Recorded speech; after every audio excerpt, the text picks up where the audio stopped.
Hello, this is David Bianco. Welcome to the channel. So today's audio excursion isn't going to take us very far out of the Dallas-Fort Worth, Texas area where I live, because the topic actually started right here. So here's the riddle of the day. What do you get when you mix a speech-language pathologist and a disc jockey? I don't know. Well, we're going to find out next here on the Safe and Sound Texas audio excursion. I want to introduce Jay, who's known as Jay Clipp, as a DJ, and Courtney Willis, who is, what's your actual title, Courtney? I'm Courtney Willis. I'm a speech language pathologist. Speech language pathologist. Okay, great.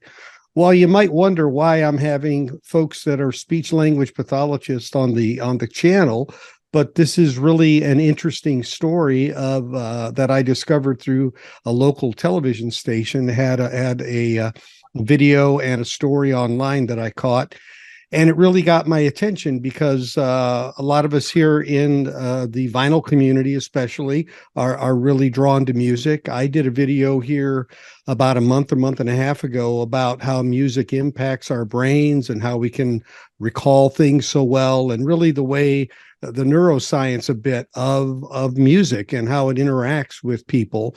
And here we have a situation where they're actually taking people and literally pulling them out of their shells somewhat, I would say, is kind of the way I see it. But and so I guess my first question is, how did you two meet, and where did this journey start?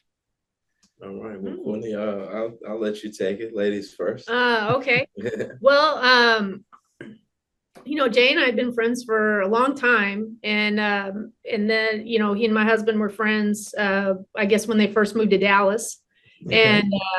and then we went to Africa together for World Autism Day. In fact, I was just finishing graduate school, and I guess you had got the offer to go to Africa, and I guess they asked if you knew any speech pathologists, weirdly enough. Absolutely. Wow. Yeah. And I mean, who could I had my go-to speech pathologist, you know what I'm saying? Wow. Not everybody has one. Yeah. But I was fortunate enough to have a go-to speech pathologist with Courtney right here. And ironically enough, we share the same birthday. So we just celebrated our birthdays on November 21st, last Monday. Belated happy birthday. Thank you so much. Yeah. Amazing. So I guess it was just, the universe connecting the dots, if you will, that sort of brought us together, and put us in each other's path before we even knew why we were there. So, here we are. Wow. That's a great story. So you attended that event. What did you discover at that event with World Autism Day? Well, my area of specialty coming out of graduate school was like social communication disorders related to autism spectrum disorder. So, I mean, I was like, wow, okay, this is the perfect thing, thank you. Sure. And so, I got to give, parent talk to like 800 parents and professionals. And I think I treated like 200 kids while we were there. But I think, for me, it was like, I knew I loved that. I knew that I wanted to do that no matter what. And I know you've always done special needs stuff, but I have. I mean, but even with the World Autism Day situation, I was there basically to sort of expound on what you were just talking about a few moments ago about how music, can be therapeutic, and how music can, help you recall things, learn things. We were actually, I was actually, working with a DJ there, and we were playing, sort of line dance songs for kids, just to, you know what I mean? Just helping them learn the left from the right, and, counting and things like that. So it just all sort of, came into play like that. And I'd worked with special needs individuals before, but as a matter of fact, my first, since we're talking about what we do collectively, my business is the actual Keep Spinning DJ Academy. Right. So in Richardson, which is not too far from where we are now, I have an actual location, an actual studio with turntable setups and controller setups, and I have a production studio as well. So, I teach neurotypical kids and adults. I'd already been teaching DJ classes, since 2013 with that. And, my very first student under the Keep Spinning DJ Academy umbrella was a young man by the name of Nick with Down syndrome. He's a great friend of mine, Wow. but mother did not tell me that he had Down syndrome until they arrived. So I had to, approach the way I taught him in a totally different way, and worked out beautifully. Wow. He ended up doing a DJ gig for a school at the time. He's since graduated, and he's holding a job at a car dealership now, and is just living an incredible life. And but yeah, he actually, excuse me, got a gig with his with his school, and he went on to be good at it. Wow. So that kind of opened the door for me, to work with neurodivergent individuals, and just try my hand at it. So at that point, I would always reach out to Courtney whenever someone reached out to me that would happen to be neurodivergent. And, I would, just have her do an interview with the parents just to, kind of give me an idea of how I should approach teaching them, to provide them with the best service. Sure. So it's kind of how we continue to work together, even though we didn't know it was setting us up for what we're doing now. So, yeah. Well, and then, now the story that I've told a million times. So I was watching this Netflix hip hop documentary thing, and they were interviewing Grandmaster Flash, and he was talking about how he got started DJing, and he was like, well, socially I was never really great. I didn't really prefer, being around, a lot of people. I preferred to interact with equipment and electronics more than, people. Sure. And that was how I communicated. Yeah. And, and he said, being a DJ was great because it allowed me to, be a part of the party. And I thought, and he also said he liked repeating sounds over and over and over again. So I was like, okay, well, I do know a lot of people that like all these same things.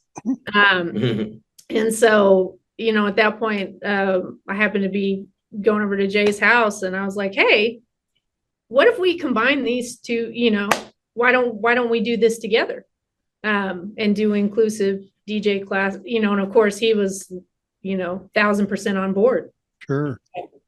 Yeah, that's it creates a very unique opportunity for, parents like myself, where, there's things that are there, but you don't quite know how to get them facilitated. And that's really ironic. I was a DJ in the old days when you used albums, 45s and 33s, and so I have a DJ kind of background too, ironically. But obviously it's a lot different now doing it. The technology, it's there's so much more. But the great thing is these kids are so good at, once they learn patterns and they learn things, man, they're the best workers you could ever have. Absolutely, man. Because they stay on task. My son works at a Chick-fil-A up here in Garland, and so they really, but they got to kind of tell them, hey, slow down a little bit, man. You're yes, man. He's machine. He's on machine mode after that. Right. Yeah, exactly. So that's really, to me, that's just a godsend. I don't know what else to call it. I always say coincidence is God's way of remaining anonymous, kind of like this stuff happens. It's like, where'd that come from? I couldn't, it's like you couldn't have made it happen if you tried. No. Yeah. It's like, it's just, that's the way those things are. So, so great. So when you start to deal with kids in this program, and I think you probably start with some that are fairly low functioning, from what I read. And so what some of the characteristics will a child have that they seem, most responsive to early on when you're first getting started? What kind of clicks? Well, so here's the thing. Just even in general, low functioning and high functioning, it is a matter of context. You can take, anybody who would be considered, low functioning and put them in a context that's perfect for them, and they're going to come off as high functioning.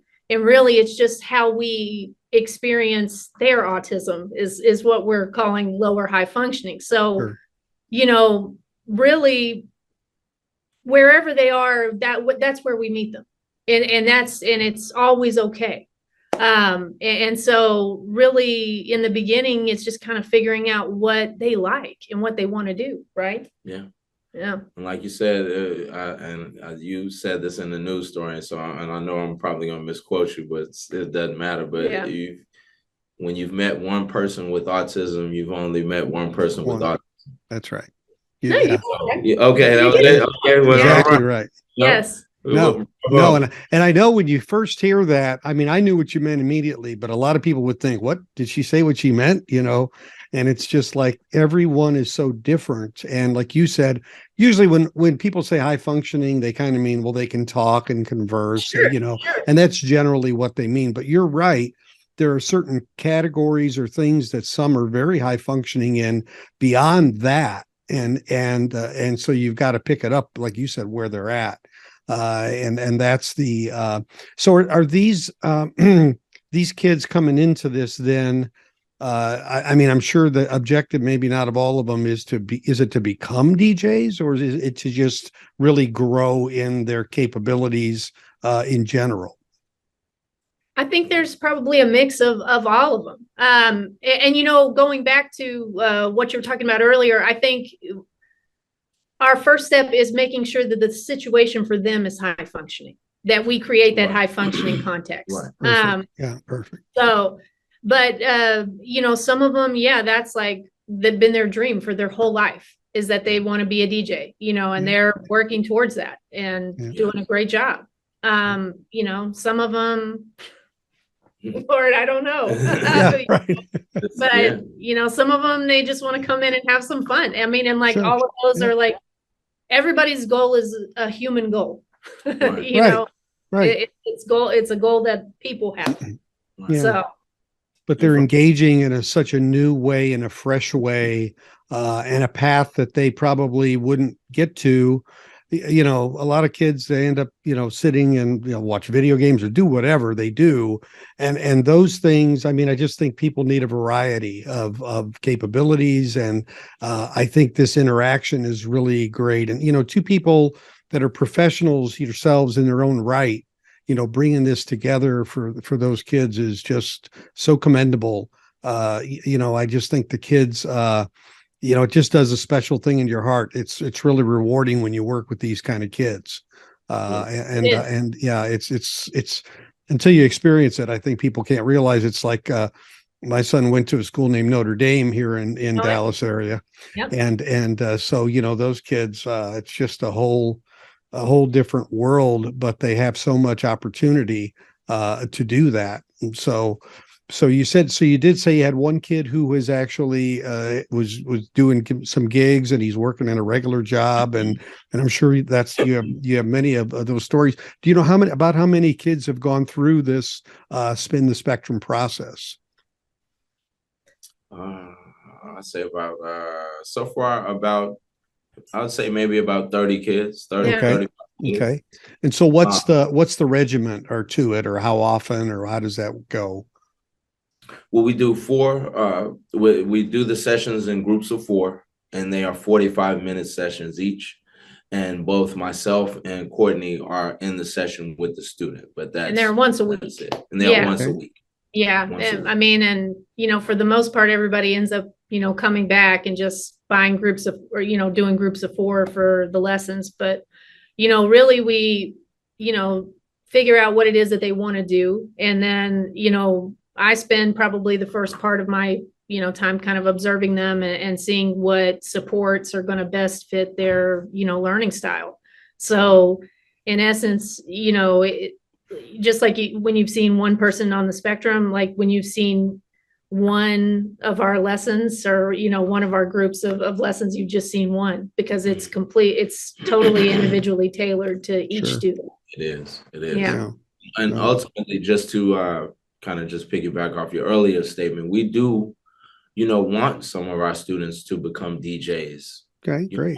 If that is the goal. I mean, you know, we do have, you know, like you said, students who are working now. So we're definitely pushing to cultivate that and, you know, create, you know, opportunities and, you know, jobs for individuals who may be able to, you know, maintain, these situations like that. So, we definitely want to, create those opportunities as well. Mhm. Yeah.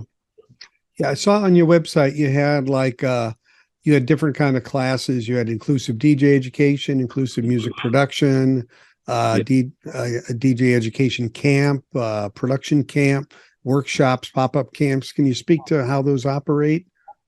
Yeah. Yeah. So individual lessons kind of work how we described. Right. The workshops, we actually had, Autism Level Up with Amy Laurent and, Dr. Jacqueline Fadid, I guess at Brown University. They came in and did a consult with us and helped us kind of work out how to, because we don't use a behavior management approach at all. Yeah. We use the emotional regulation approach. So, step one is making sure that everybody's regulated, and that can be difficult to do with multiple students. Yeah. Especially because, we're not because, Jay and I are the first people doing this in the world. It's kind of like, well, we invented this. And so, there's no like oracle we can go to be like, oh, how do we do this? We're we have to figure out how to do it. And so, they came in and consulted and we kind of worked through how to keep everybody regulated. And so really, without getting like super technical, Sure. the workshops, the kids learn kind of a broad array of skills in a, sort of a cursory way, just like an overview of it. And then kind of if you want to go deeper into it, then yeah, you would need to sign up for lessons, and we could work on what you liked individually. Sure. Camps are kind of, the same format as the workshops. And then, everything else is just individualized. Right. We don't have any, the only type of curriculum we really have is just like an outline of, okay, well, this skill we can chain to this skill and move forward in that way. Sure. But even our ability to do that is based off of what the kid is interested in, because, if we connect this skill to this skill with this kid and, the next kid has no desire to do this next skill, then, we're back to the drawing board. Exactly. Yeah. You're making a specialty pizza every time. Every time. Yes, from Every scratch. time. And I mean, none of the same ingredients. Yeah, sometimes it's not even gluten-free, pizza sometimes sauce. it's wheat, yeah. I don't like that red stuff. Anyway. Yes. It's funny when you said regulate, and I thought about, earlier you said the classes were for kids. And some of our viewers might think 4 kids, that's nothing. And I'm thinking they don't understand No, they do not. No, this kind of environment, what it takes. Yeah. Because you can get 2 kids that are like polar opposites. Oh, man. Yeah. And I didn't say bipolar opposites. I said polar. But it's kind of, I mean, it's just like any office dynamics or anything like that. There are those 2 ladies that undercover hate each other, So, it's all human. It does happen, but we just have to figure out how to manage it, and make it so that everybody's having a good time. Right. Right. Yeah. Yeah. And I think the thing about it is when you get these kids focused on a task, a lot of boundaries go away. They're just really, all that stuff kind of melts away and they really get into that. And that's the advantage in some ways with these folks versus regular people, because regular people bring all the baggage and they bring, and you still could be doing something, but they're still carrying that around. Whereas once they get focused and you can get them in a lane, so to speak, it's and that's where you really start to see the magic happen. I mean that, and I will say, Jay is just a phenomenal teacher, just in general. Likable, I'm sure. I can tell he's likable. Yes. But the kids really respond to and I don't know if it's, we have the same birthday or whatever, but I mean, like we have certain patients in the clinic that have, cussed out every therapist except for me, but ironically not him as well. Like we're the only 2 people that have never been cussed out by this particular person. So, we both are just, we kind of have that personality where we can, you can take, And I always think it's ridiculous when it is the case, but you know, a kid that everybody's like afraid of or something like that, you know, just something dumb like that. And you know, if you got to put money on who's going to get along with them, I'm going to put my money on, you know, on both of us. Sure. And so I do think kids respond to that too. You know, mutual regulation exists as well. And, you know, that's a part of emotional regulation, where if you have another person around you and you respond to that person, you know, they can actually help you regulate your emotions. And so I think to the kids, like having two adults that know about that concept, but then, you know, that are also regulating to the kid, you know, as much as I can objectively say that, Sure. you know, I think that helps as well.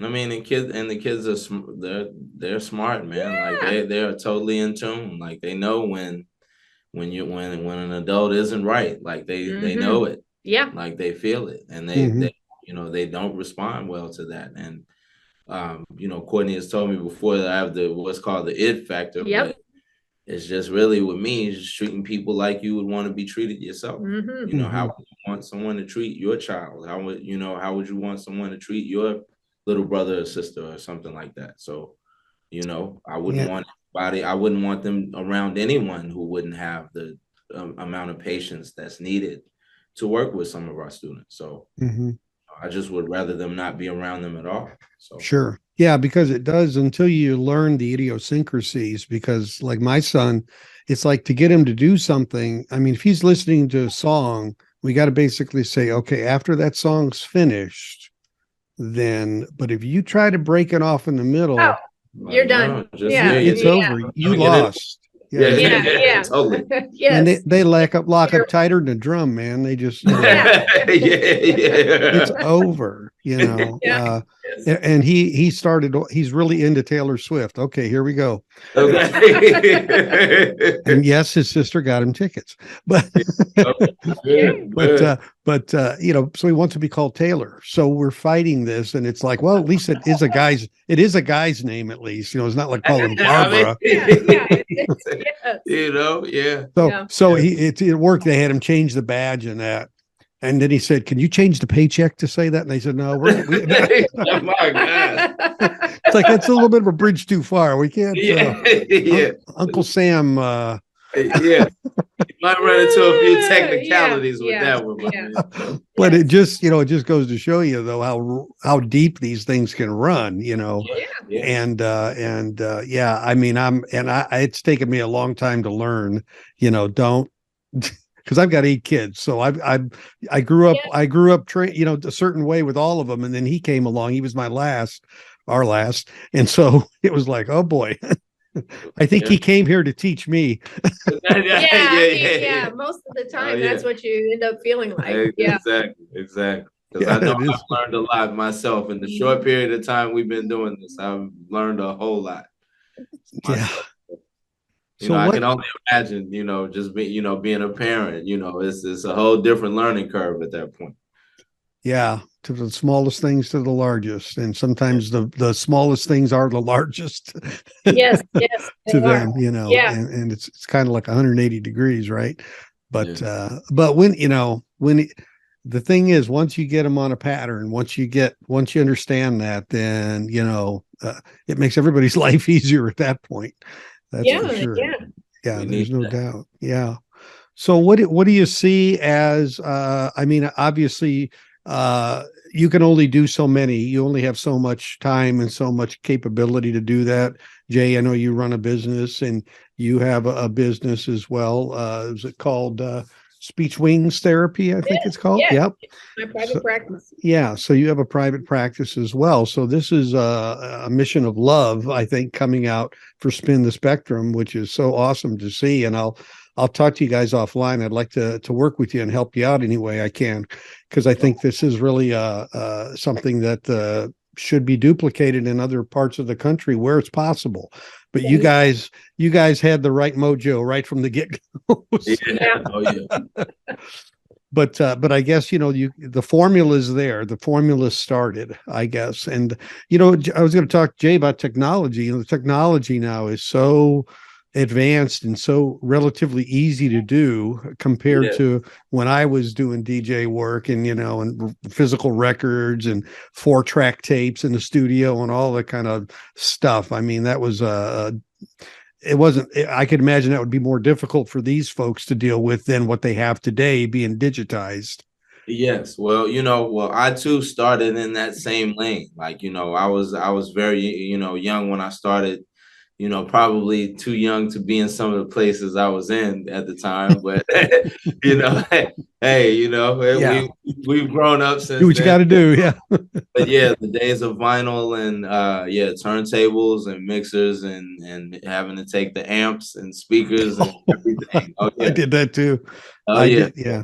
So it's all a part of it. But today, now, I mean, obviously, I guess you could say the household name for DJs as far as software we use is called Serato. I'm sure you've Mhm. heard of it, Mhm. whether you use it or not, sure you've heard of it. But Yep. it is I use that, and I use a portable controller. So the DJ controllers are just like all-in-one devices Right. that have the mixer element and then the jog wheels all Right. built into one board. So I kind of pride myself in what I do because I'm not like scaling it down or watering it down, just because we have a different group of students. Sure. They use the same things that I use. They use Serato, I use Serato. So we break down all the equipment as I would for any of my neurotypical students as well.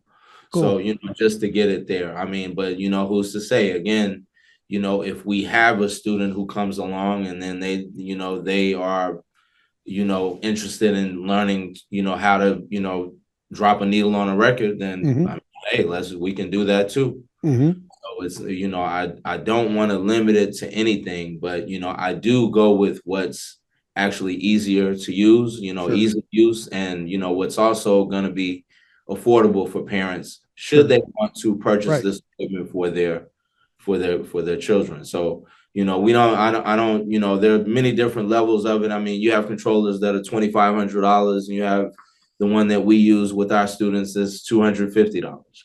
Sure. So, but at the same, on the same rate, you would get the same, good quality out of both, Sure. Yeah.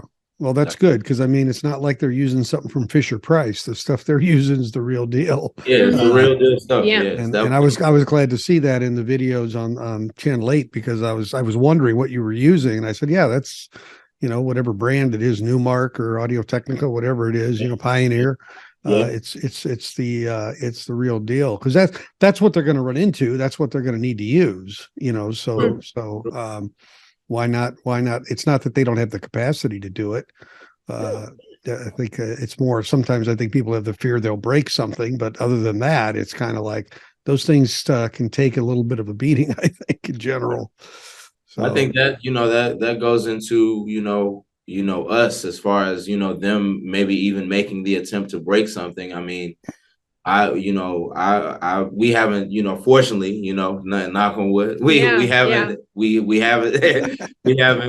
seen it, we haven't experienced anything like that. But Yeah, I mean, nobody's. but that is definitely due to us, providing the mutual regulation, right.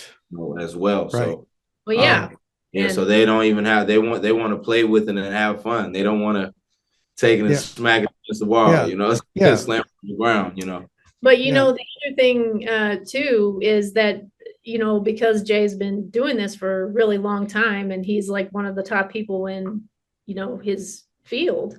If a kid is trying to do a skill and maybe motorically it's like kind of more difficult for them to do it, Sure. he can come up with an alternative way for them to still do that.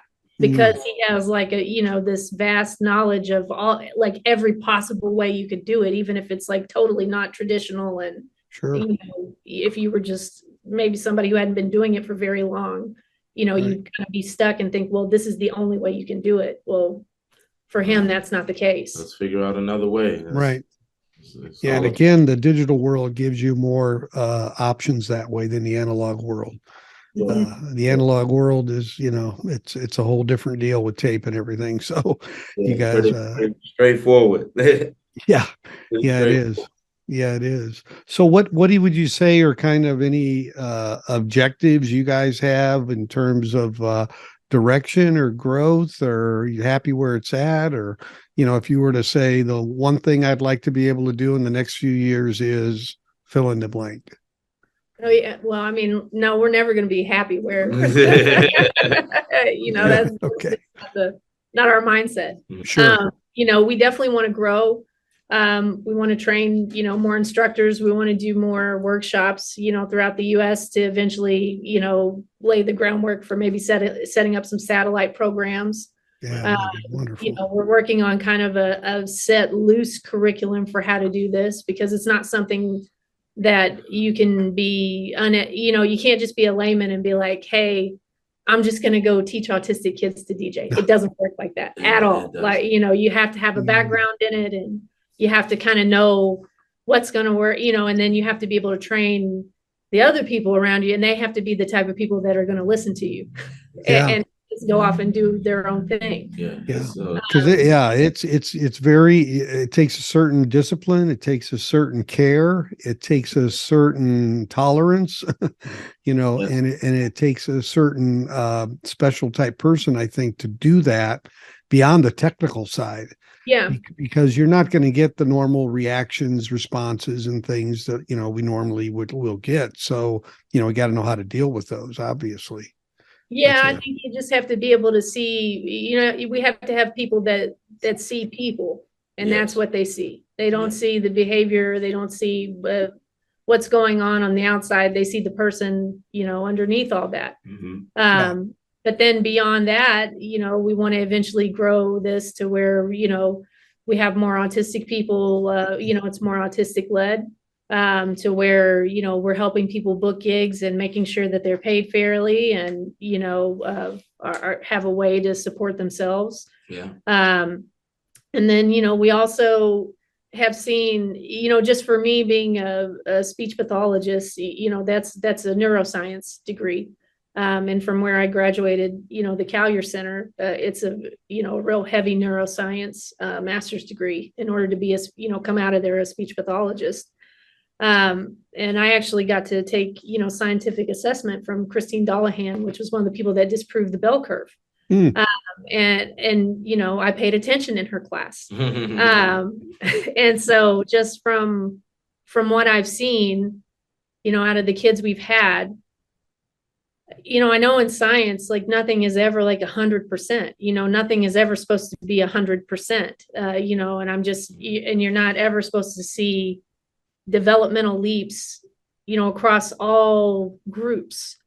And it's just, what we're seeing with our students and like the areas that they're improving, that neuroscience to me, neuroscience wise would make sense, but I would never dream that it's like, it's kind of a thing where I'm like, whoa, that actually works, and they're activating all these regions of their brain motorically. And I know what those regions connect to, like reading comprehension wise and executive function wise and everything else. And then to see those areas improve is insane. And, in fact, last week, when Jay was out of town, I was at a school that I go into, and do speech therapy, like, one day a week. I have a bunch of patients there. And there's an OT there that does the same thing. And we have a mutual student. And she came in there and she said, my God, what is going on?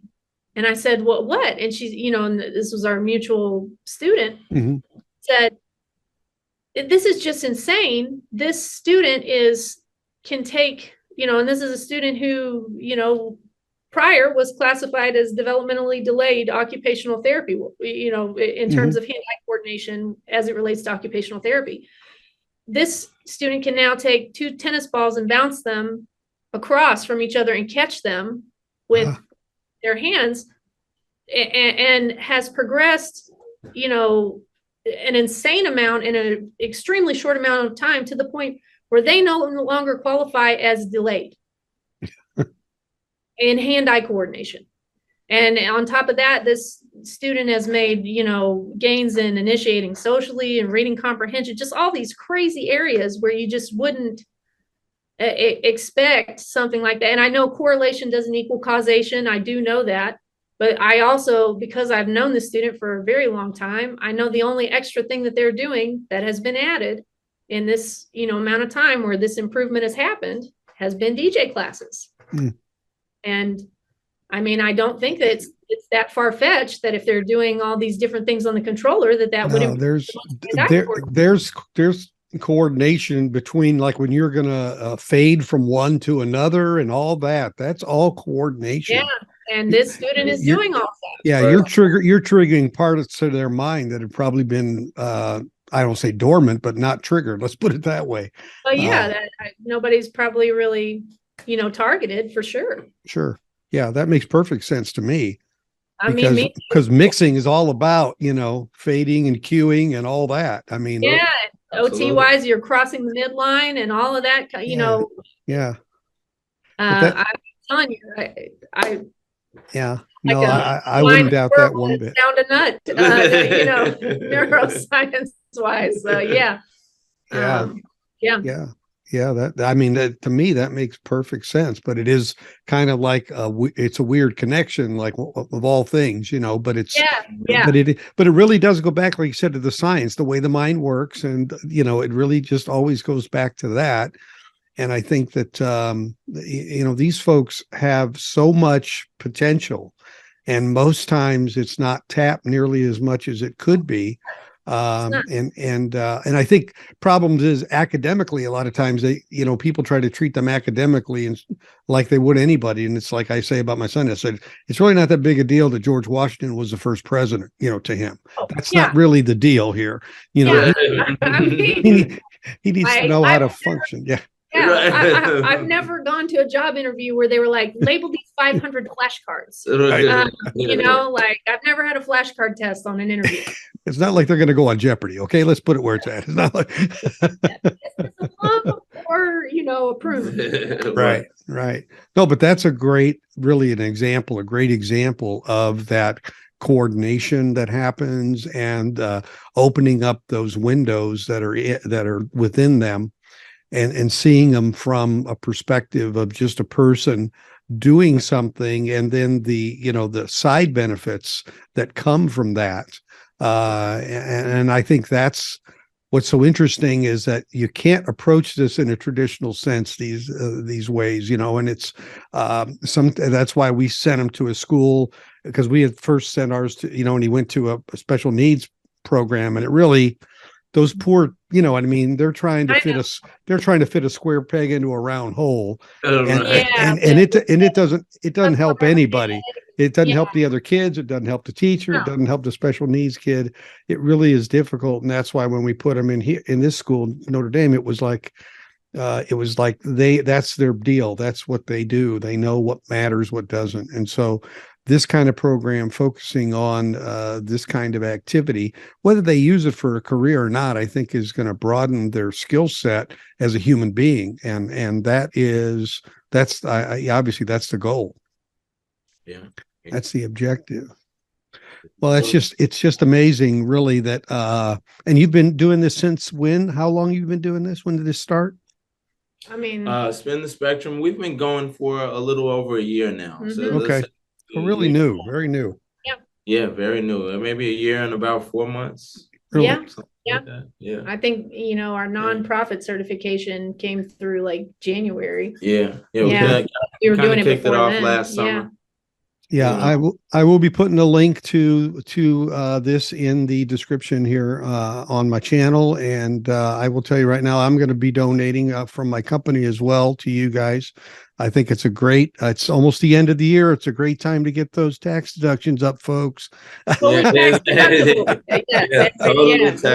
category where you can take the biggest deduction. Yes. Great. Yeah. Super. Well, that's this is really for those of us who are really into music and love music and know the value of music. This is a real inspiration for us. I think a lot of us, people that are audiophiles and people that listen music, we can get a little selfish with it in the sense that we enjoy it and it's a personal experience. But this is a great way to show, and it's one thing, music kind of brings people together across the world. I've noticed this. I mean, I travel. I'll be going to Sweden in a few weeks, and you go into a record store or whatever, and people are just, that camaraderie that exists, that music brings people together is so fabulous. So that's really good. So I do want you all to look at, and of course, you also have your school, which is for DJs as well. And Yes. we're putting a link to your business as well, and to your private practice, so that people can know who you are and look it up and learn about it. But I thought this would be a really interesting thing for the people that are really into music, to take a side journey and look at another way that music is impacting the world in a positive way, and the way two people that have really a passion. And music is a passion for a lot of us, and how we apply it is going to be different. But in this case, you've really honed in, I think, on a very special group. And my hat's off to you both for the great work that you're doing. And I wish you much success in this. And I can't wait to meet you all personally and get more involved to help you guys out, because I really think this is a godsend to these families. And I thank you for your time today talking to me as well. And hope you all have a great holiday season and a great New Year's as well. You too. Thank you so much. Thank you. Take care. So there you have it. An amazing story of how all of the planets aligned and things came together with these two individuals, and the skill sets that they had independent of one another, and how those blended together with music and audio to bring a new capability and a new opportunity to these folks that are autistic and have these special needs. It really warms the heart to see that this is going on. He has his own business, she has her own business, and yet they find time to do this.